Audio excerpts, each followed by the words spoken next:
করেছেন প্রাতঃস্মরণীয় ঈশ্বরচন্দ্র বন্দ্যোপাধ্যায়, বিদ্যাসাগরের অপমান ছাড়া অন্য কিছু না। আপনারা দেখেছেন ভিডিও, ওনার গলায় একটা হলুদ রঙের উত্তরীয় ছিল, এই উত্তরীয় ছিল ওনার গলায়। উনি এত দাম্ভিক, ওনার অভাব আছে, চুরির মালগুলো সব ভাইপোর কাছে পৌঁছে গেছে, গলা কিনতে পারেননি। বিদ্যাসাগর মহোদয়কে দেওয়ার জন্য উত্তরীয় দিতে পারেননি, নিজের গলার ব্যবহৃত উত্তরীয় বিদ্যাসাগর মহোদয়কে পরিয়ে দিয়েছে, তাও পুলিশের হাত দিয়ে, শৈলেশ উপাধ্যায় আইসি ঝাড়গ্রামের হাত দিয়ে। আপনি ক্ষমা চান মমতা ব্যানার্জি, আপনি কে হরিদাস? আমরা ভারতীয়রা, বাঙালিরা বর্ণ পরিচয় স্রষ্টাকে প্রণাম করি, আর ওর ভাইপোতা আরো জ্ঞানী। 2021 সালে বিধানসভা ভোটে তমলুকে এসে বলছে বর্ণ পরিচয় স্রষ্টার নাম সতীশ সামন্ত। মনে আছে 2021 বিধানসভা ভোটে হেলিকপ্টার চড়ে এসেছিল তোলাবাজ ভাইপো, বলছে বর্ণ পরিচয় স্রষ্টা সতীশ সামন্ত। এত জ্ঞানী ইনি, বাংলা বাঙালির জন্য একেবারে কেঁদে আকল। বাম সাইডে ববি, তার নাম ফিরা ঢাকি, সে বলছে 50% লোক উর্দুতে কথা না বললে আমার ঘুম আসছে না।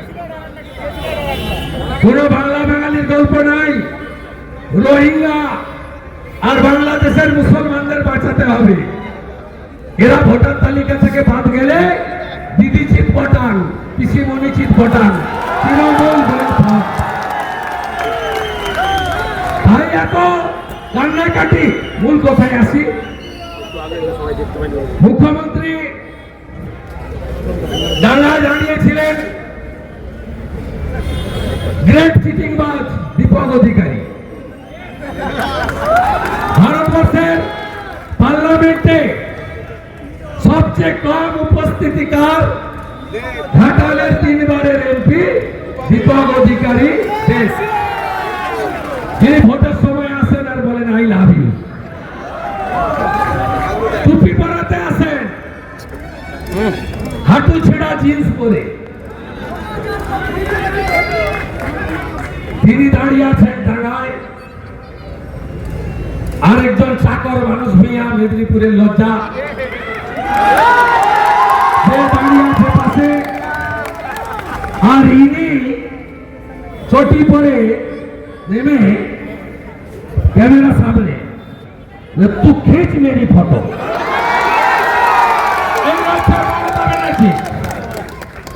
তারপরে ওই খিচ মেরি ফটো হতে হতে কি বললেন, এক পরিযায়ী শ্রমিক যারা ফিরে আসবে তাদের যাতে দ্রুত লক্ষ্মীর ভান্ডার, স্বাস্থ্য সাথীর কার্ড করে দেওয়া হয় তার ব্যবস্থা করব।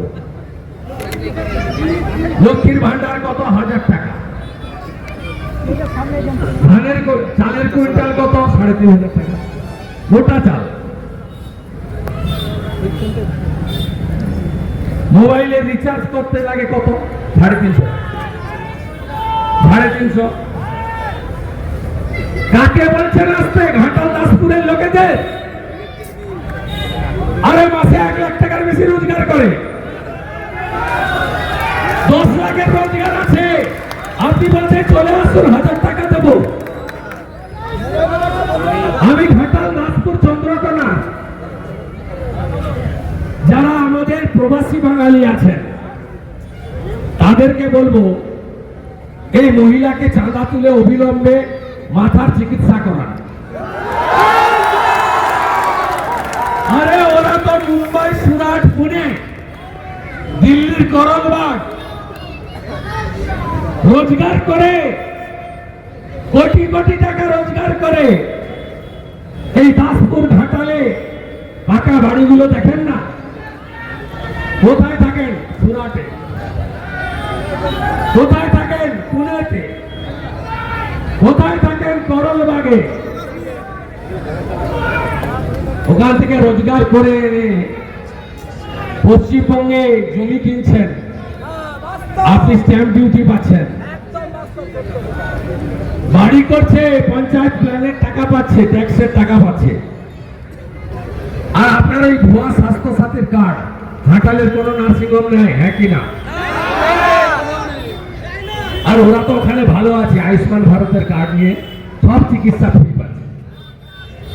আপনার কথা কেউ টুপি পড়বে না। আমি ছত্তিশগড়ে ভোট প্রচারে গেছিলাম বাঙালিদের কাছে, দিল্লিতে গেছিলাম, মুম্বাই পুনেতে গেছিলাম। তারা বলছে দাদা এবারে ভোটের 1 মাস আগে থেকে যাব, 26-এর নির্বাচন, মমতার বিসর্জন। আমি দুর্গাপূজার পরে যাব, সব বাঙালি প্রবাসীদের সঙ্গে মিট করে মমতার যে ভ্রষ্টাচার, ভণ্ডাচার, মিথ্যা, তার ভান্ডা ফোড় আমি করব। দ্বিতীয় পরিযায়ী শ্রমিকরা ফিরে এলে তাদের সাহায্য দেওয়া হবে। কেউ আপনার টুপিতে পড়বে না। আপনার টুপি পরে রোহিঙ্গা আর বাংলাদেশের মুসলমান আসতে পারে, তো কোনো বাঙালি আসবে না, নিশ্চিত থাকুন। বলছে মুম্বাইতে গিয়ে জীবন নষ্ট করার দরকার নেই, ভোটার লিস্টে সবাই নাম তুলবেন, সবাই নাম তুলবে, কিন্তু বাংলাদেশি মুসলমান রোহিঙ্গার নাম থাকবে না। তারপরে বলেছে বাংলা বঞ্চিত, টাকা পায় না। আমি হিসাব দিয়ে যাচ্ছি, 2015-16 মোদিজি রিলিফের জন্য দিয়েছেন 1104 কোটি। 2019-20 মোদিজি সাইক্লোন বুলবুল হয়েছিল, এসডিআরএফ থেকে দিয়েছে 415 কোটি। 2020 আমফানে প্রাথমিক 1000 কোটি টাকা এবং ফাইনাল হিসাব করে 3750 কোটি টাকা নরেন্দ্র মোদী দিয়েছে। 24 সালে নরেন্দ্র মোদীজি বন্যা ত্রাণে দিয়েছেন 468 কোটি টাকা। কোথায় গেছে টাকা? কোথায় গেছে? সব ভাইপো কে ফেলেছে? তোলাবাজ ভাইপো, কয়লা খায়, বালি খায়, গরু পাচার করে, মদের বোতল থেকে 2.5 টাকা নেয়। আমার বিকালে কলকাতাতে আরো প্রোগ্রাম আছে, নেতৃত্ব যাবে এসডি অফিসে। আগামী ইতিমধ্যে ঘাটালের এমএলএ শীতল কাপাট বিজেপি কর্মীদের নিয়ে তার সামান্য ক্ষমতায় 12টা রিলিফ ক্যাম্প চালিয়ে যাচ্ছে। আমরা স্বাধীনতা দিবসের আগের দিন 14, স্বাধীনতা দিবসের দিন 15, জন্মাষ্টমীর দিন 16, 3 দিন ধরে ঘাটালে বিজেপি রিলিফ করবে, স্পেশাল রিলিফ। আমাদের সাধ্যমতো করবো না, সাধ্যমতো করবো। আর 15ই আগস্ট একটা ডিঙ্গি নৌকা ঠিক করে রাখবেন, আমি নৌকায় উঠবো, কোন জল প্লাবিত গ্রামে গিয়ে জাতীয় পতাকা তুলবো, আর আপনাদেরকে খাওয়াবো, আপনাদের সঙ্গে খাবো।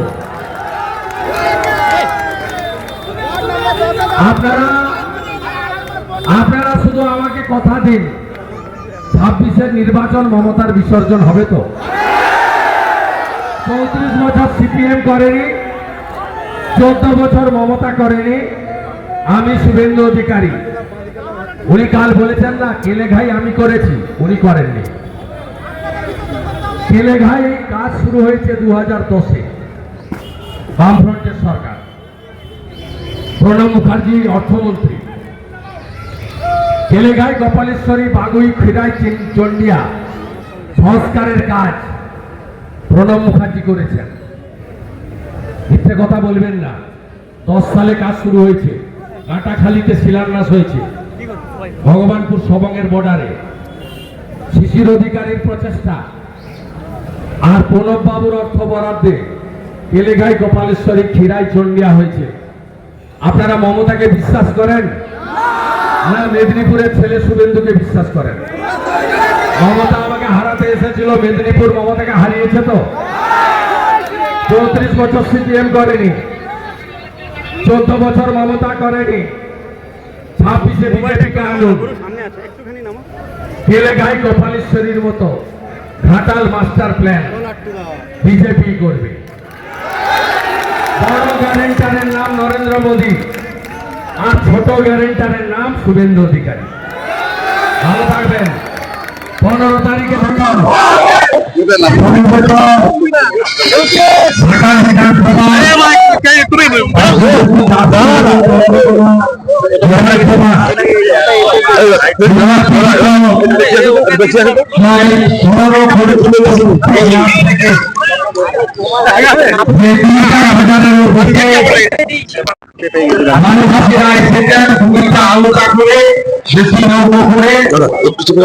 আমি আমার বানভাসী গণদেবতা জনতা জনার্দন অত্যন্ত প্রত্যেক বছর কষ্টে থাকা প্লাবিত এলাকার পীড়িত মানুষজনকে বিশ্বের সর্ববৃহৎ রাজনৈতিক দল ভারতীয় জনতা পার্টির পক্ষ থেকে এবং পক্ষ থেকে আন্তরিক সহমর্মিতা, সংহতি, সমবেদিতা, একাত্মতা জ্ঞাপন করছি।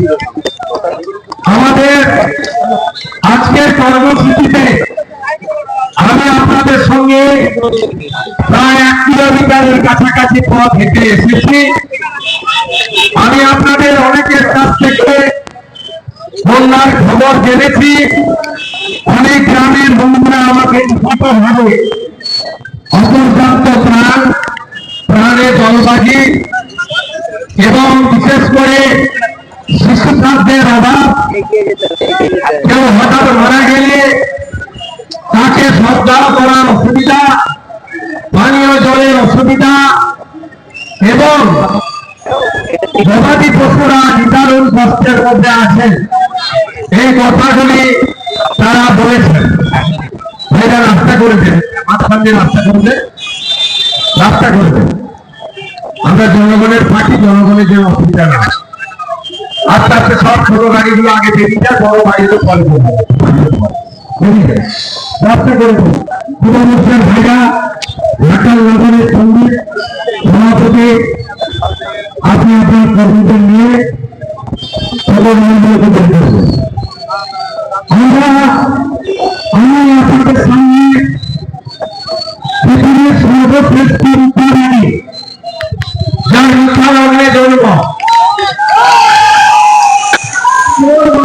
তিনি এখানে এসেছিলেন টু ফিচ মেরি ফটো।